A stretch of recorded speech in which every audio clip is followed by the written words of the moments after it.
Շնորհակալություն հարգելի պարոն Արշակյան, հարգելի գործընկերներ, իմ եւ պարոն Գաբրիելյանի առաջարկած նախագծով առաջարկվում է տեսալսողական մեդիայի մասին օրենքի 22-րդ հոդվածում հանրային հեռարձակողների թիվը նվազագույն սահմանած 3-ի շեմից իջեցնել 2-ի հասցնելով։ Սա չի նշանակում, որ հանրային հեռարձակողներ չեն կարող լինել 2-ից ավելին, այս պահին մենք ունենք 5 հեռարձակում, հաշվի առնելով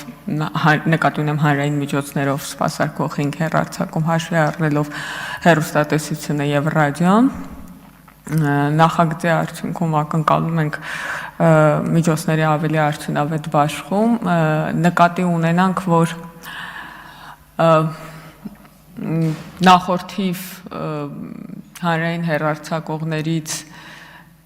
մեկի կապակցությամբ պետությունը մեկ անձից գնումով մի ՍՊ-ից տարիների ընթացքում գնում է կատարել առանց մրցույթի շուրջ 3 միլիարդ դրամի եւ կարծում ենք, որ այդ միջոցները այսուհետ կարող են ավելի արդյունավետ ծախսվել եւ նաեւ նկատի ունենալով այն հանգամանքը, որ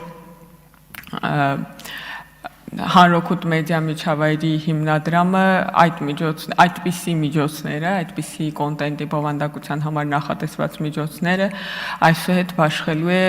նկատի ունեմ կրթական մշակութային կոնտենտի համար նախատեսված միջոցները այսուհետ բաշխելու է մուլտիպլեքսի բոլոր հեռուստաընկերությունների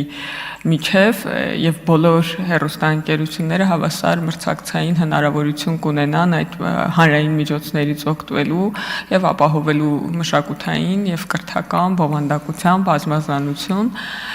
Հարցը բավականին երկար եւ մանրամասն քննարկվել է